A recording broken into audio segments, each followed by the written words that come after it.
Elon Musk, pleasure to have you on. Thanks for having me. So this is the Dragon that goes up into space and is going to go up on Monday, correct? Yeah, that's our Dragon spacecraft, or version 1, which is capable of taking cargo to and from the space station, including biological cargo like fish and mice and that kind of thing. So when do human beings start going up in it, do you think? So we expect to complete version 2 of Dragon, which will have astronaut transport capability in about 2 years. And most of what you do now is send satellites up into space, right? That's how you pay the bills. Exactly. But you want to do something much more ambitious with SpaceX.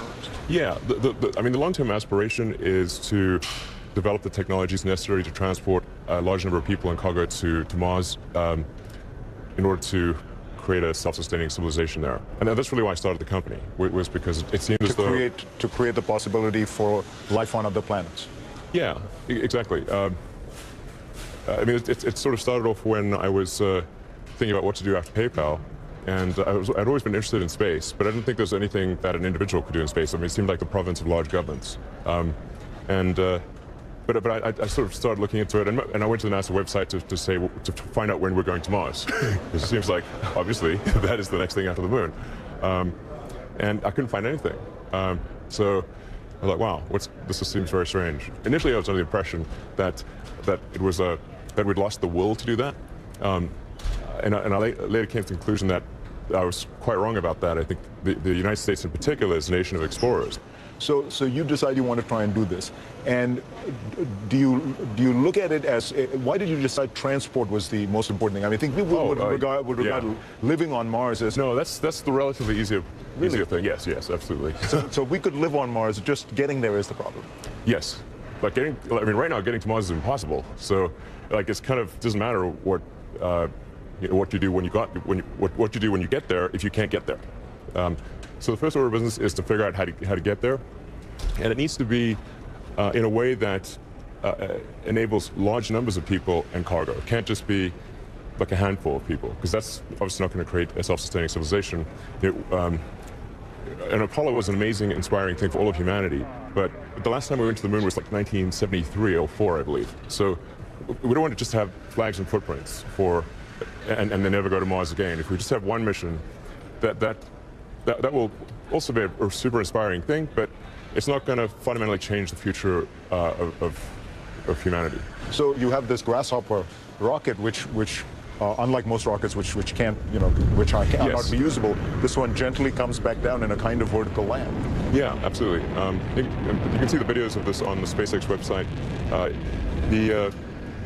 The fundamental breakthrough, going back to the point of that developing a Mars transportation system, it has to be affordable to go. Like, it can't just be like billions of dollars per person to go to Mars. Then you'd no way you could establish a base on Mars at that cost. So we have to develop rockets that are rapidly and as close to completely reusable as possible.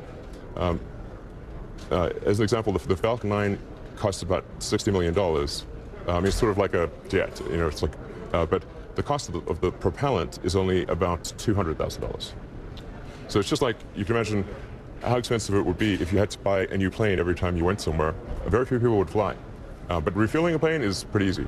We once talked about airplane travel, and I asked you why it is that with all this technological improvement over the last 30 or 40 years, the one thing that doesn't seem to have improved, and it is in the domain of the private sector, sort of, is jet travel. Sure, I mean, if you're flying from New York to London, it takes about as long as it took 40 or 50 years ago. In fact, it takes longer. It actually does take longer, because I mean, the 787, like my favorite sort of commercial airliner is the 747, because it actually goes quite fast, and it's actually incredible that thing was. I mean, the first iteration of it was designed in the 60s. I mean, since then, I don't think we've exceeded the 747, which is nutty. I think, for the commercial airliner business, you essentially have a duopoly between Airbus and Boeing. And these big airplane programs are really long-term, and they're quite expensive. And I think if you're in the senior management of one of those companies, it's a safer bet to just aim for a little incremental improvement than to try to aim for a radical improvement. Because generally, if you aim for a radical improvement and you're wrong, you'll get fired. Why doesn't SpaceX create the fastest jet plane in the world? We've got to focus on rockets. When do you think you'll be able to achieve the aspiration of SpaceX of actually moving people to a place like Mars? Well, I think we could probably send the first person in about 12 years. Wow. You've heard all the press about Tesla, so let me first give you a chance to get it off your chest. I mean, like pistol whipped. 3 cars caught on fire. What's your response? So the amount of national and international news headlines dedicated to 3 Tesla fires that caused no injury is greater than all of the gasoline fires that occurred in the United States, and with all the other cars. Yeah, which from mid last year to today is about 250,000 gasoline car fires, which caused about 400 deaths, something like 1,200 serious injuries. Our 3 non-injurious fires got more national headlines than 250,000 deadly gasoline car fires. That's mad. What the heck is going on? I mean, I realize like a new technology should have a spotlight on it, but it shouldn't have a laser on it. So when you look at Tesla, the big concern many people have is scale. You're producing about 30,000 cars a year, but Toyota is producing we're minuscule. Millions. So we're getting way too much attention, good or bad. And your market cap is almost as high as some of these car companies. Well, it's gotten less in recent weeks, but yeah. Do you think it's crazy, or do you think it's an appropriate indication of future growth? Yeah, I mean, what I've actually said on more than one occasion is that I thought our valuation was more than we had any right to deserve. That we would do our best to fulfill those value expectations, and that I thought over time the value of Tesla would probably significantly exceed where it is today, or even where it was at a relatively high point a few weeks ago. But it would be, I think, silly for me to assert that Tesla is unequivocally worth, at one point we were like worth $22 billion, and we'll have somewhere over $2 billion in sales this year.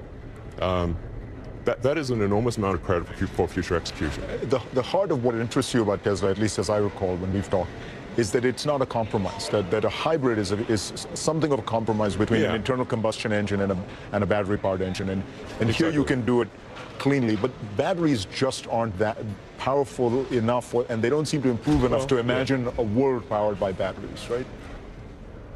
I certainly can see that. And in fact, my opinion is that all transportation, with the ironic exception of rockets, will be fully electric. Even planes? Yes, everything. When? Planes, trains, by when? Everything. It'll never be like a 100% conversion. Like, we still have some steam engines running around, and some people still ride horses. But it's a pretty tiny percentage. So I think it'll be the same with gasoline. I think in the future people will look back on the gasoline era the way we look back on the steam era today. So you're using battery technology, you're doing Tesla, which is an electric car. You have solar panel, you have an interest in business in solar panels? Yeah. Do you think solar energy is the future? I think it's super obviously the future, absolutely. In fact, I mean, if you think about it, the world is almost entirely solar powered already, in that we would be a frozen ice ball at about 3 or 4 degrees Kelvin, or, close to absolute zero without the sun. And the sun powers our entire system of precipitation. The ecosystem and is, the agriculture. Yeah, but apart from a tiny number of exceptions, almost all life is solar powered. All right, another great technology you've talked about that most people think of as out of a movie. Explain how it would work. Let's say it's New York to Boston or LA to San Francisco.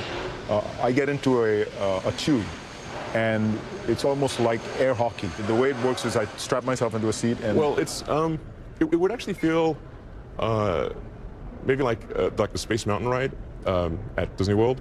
And the deloading would actually be less than what people experience at Space Mountain. So if you can handle Space Mountain at Disneyland, you should be able to handle the Hyperloop. It'll feel super smooth because, as you mentioned, it would use air skis, like an air hockey table, but with the air jets on the pod side as opposed to the tube side. So it would just be, it would be smooth as glass. 10 years from now, what would car travel look like in America? 10 years from now? I think there's going to be a lot of electric cars on the road. Certainly vastly more than there are now. Driverless cars? I think we'll be in the steep portion of the adoption of electric cars in 10 years. You think hybrids are a transition that will fade away? Absolutely. Yeah, they're like like a sort of an amphibian. You know, I mean, there was a role for amphibians when life was moving from the oceans to land, but in the end, very few amphibians remain.